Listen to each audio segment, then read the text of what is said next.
Ертеде 3 қызы бар бір көпес болыпты. Оның кенже қызы көрікті, ақылды, әрі еңбекқор екен. Үлкен 2 қызы мейірімсіз, жалқау болыпты. Бір күні көпес қалаға барып, тауарын сатып әкелмек болады. Жол жүріп бара жатып, ол қыздарына: «Қыздарым, сендерге қандай сыйлық әкелейін?» деп сұрайды. Үлкен қыздары әдемі көйлек әкеліп бер десе, ал кенжесі қызыл раушан гүлін қалайды. Сөйтіп көпес қалаға келіп тауарларын сатып, қыздарына көйлек сатып алады. Қайтар жолда боран соғып адасып кетеді. Көпес бас ауған жаққа жүре береді. Жүре бір қалың орманға тап болады. Айнала тым-тырыс, қорқынышты, ұлыған аш қасқырдың дауысы шығады. Кенет алыстан бір сығырайған жарық көрінеді. Сөйтіп жарыққа қарай жүрісін жылдамдата түседі. Жақындап келіп қараса, бұл үлкен ескі сарайдың терезесінен шыққан жарық екен. Көпес сарайға кіреді. Дауысын шығарып: «Мұнда кім бар?» деп сұрайды. Жауап жоқ. Алдында тұрған есікті ашады. Бөлмеде керемет дастархан жайылып, пеште от жанып тұр екен. Көпес орындыққа жайғасып, үй иесін күтіп, біраз отырады. Бірақ қатты қарны ашып, ол шыдамай тамаққа тойып алады. Енді келесі бөлмеге кіреді. Бұл жатын бөлмесі екен. Шаршаған көпес төсекке жайғасып жатып, ұйықтап кетеді. Ертеңінде көпес орнынан тұрса, міне ғажап, алдында дөңгелек үстел тұр. Онда таңертеңгілік асқа не керектің бәрі бар. Көпес аң-таң. Ол мұны маған білдірмей даярлаған кім болды екен деп ойлайды. Үй иесін күтеді. Ешкім келе қоймаған соң, бір өзі таңертеңгілік асты ішеді. Содан соң: «Мейірімді жан, қонақжайлығың үшін көп рахмет» деп басын иіп сыртқа шығады. Ертелетіп дайын тұрған атына мініп, үйіне қарай бет алады. Көпес кетіп бара жатып, сарайдың алдындағы жайқала өскен раушан гүлдеріне қызыға қарайды. Есіне кенеттен кенже қызының өтініші түсіп, ең әдемісін жұлып алады. Осы кезде арыстан кейпіндегі бір құбыжық шыға келіп: «Мен сені үйіме кіргізіп, құрмет көрсеттім. Ал сен гүлімді жұлып жамандық жасадың» дейді қақарланып. «Кешіріңіз, менің ең сүйікті кенже қызым алқызыл раушан гүлін әкеліп бер деп еді. Гүлді сол үшін жұлдым» дейді қорқып кеткен көпес. «Онда үйіңе барып, қызыңды осында жібер. Қызың келіспесе, 3 айдан соң өзің қайтып келесің.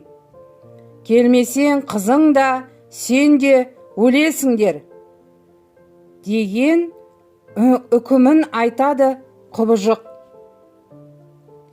Көпес басы салбырап үйіне келеді.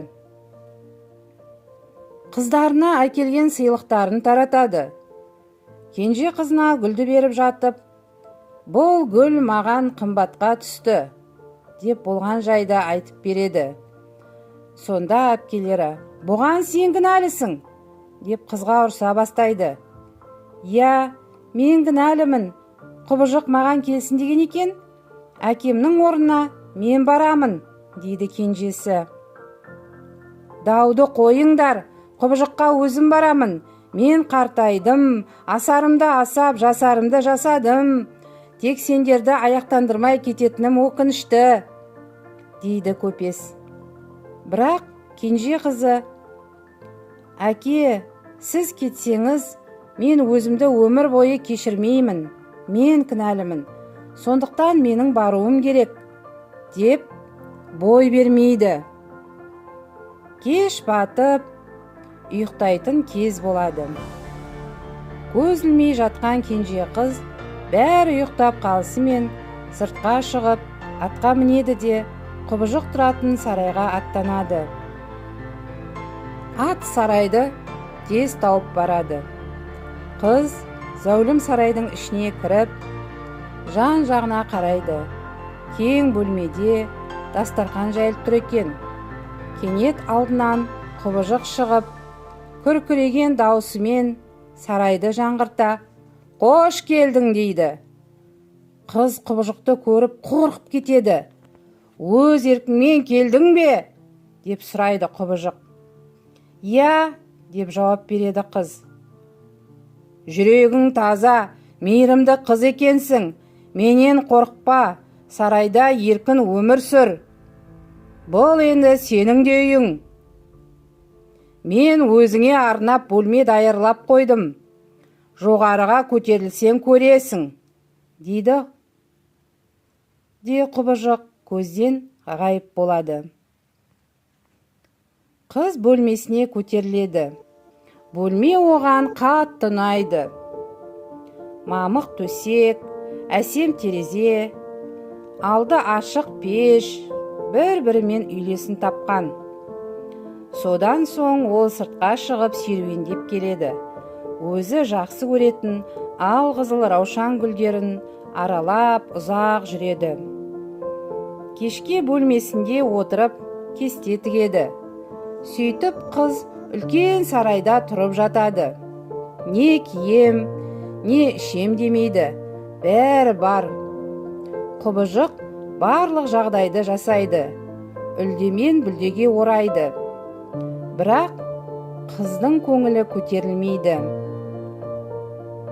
Үнемі әкесін ойлайды. Сұлудың жабырқау күйін байқаған құбыжық бір күні «Неге көңілсізсің?» деп сұрайды. «Әкемді көргім келеді» деп жауап береді қыз. «Солай ма? Оның жарасы жеңіл» дейді құбыжық, қызға әдемі бір айнаны ұсынып. «Бұл сиқырлы айна барлық тілегіңді орындайды». «Шынымен айна не тілесем соны орындай ма?» «Сенбесең тексеріп көр» дейді құбыжық. Қыз айнаны қолына алып, «Әкемді көргім келеді» дейді. Осы сөзді айтуы мұң екен, айнадан үйінде жүрген әкесін көреді. Әкесінің аман саулығын білген қыздың көңілі жай табады. Ол енді сиқырлы айнаның көмегімен үй ішінің қал жағдайларын біліп тұрады. Уақыт зымырап өтіп жатады. Бір күні айнаның көмегімен қыз әкесінің ауырып қал үстінде жатқанын біледі. Сұлу қыз құбыжыққа «Әкем қатты ауырып қал үстінде жатыр. Үйге барып қайтуыма рұқсат бер» деген өтінішін білдіреді. Бірақ құбыжық келіспейді. Келесі күні қыз көз жасын көл қылып тағы сұранады. Қыздың қатты қайғырып жүргені жанына батқан құбыжық «Сен менің жалғыз қуанышымсың. Сен кетсең мен қайғыдан құса болып өлемін» дейді. Содан соң біраз ойланып тұрып «Жарайды, барып кел, бірақ тез қайт» деп келісімін береді.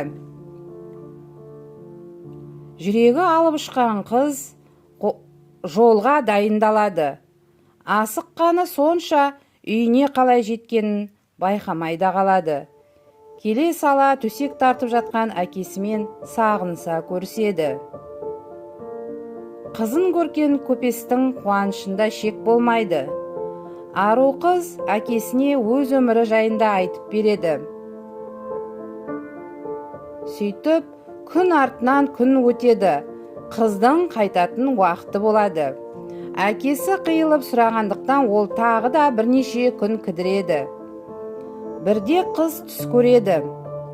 Түсінде құбыжық қал үстінде жатыр екен.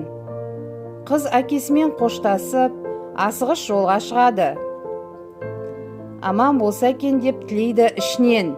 Қайтып оралған қыз бақ ішінде қайғыдан өлейін деп жатқан құбыжықты көреді де «Саған не болды? Тұра ғой, мен келдім» деп жылап жібереді. «Неге кешіктің? Тез ораламын демеп пе едің? Мейлі, кеш те болса келгеніңе қуаныштымын. Енді арманым жоқ, бақытты болып өлетін болдым» дейді құбыжық. «Жоқ, өлмеші, мен сені жақсы көремін» дейді қыз. Қыздың осы сөздері айтқаны сол екен. Аспан күркіреп, алай-дүлей жел тұрады. Құбыжық ғайып болып, оның орнына сымбатты жас Ханзада пайда болады. Көргем жігіт орнынан тұрып қызға: «Осы сәтті асыға күттім. Саған адам екенімді айта алмай қатты қиналдым. Маған бір зұлым сиқыршы қастандық жасап, құбыжыққа айналдырып жіберді. Сиқырдың күші бір сұлу қыз сұсты түріне қарамай, ғашық болғанда ғана жойылады» деп ескерткен дейді. Сонымен сиқырдың күші жойылып, Ханзада мен көпестің кенже қызы үйленеді. Балалар шағалы болып, бақытты өмір сүреді. Жұрт олар тұрып жатқан сарайды бақтарындағы жайқалып өскен раушан гүлдеріне қарап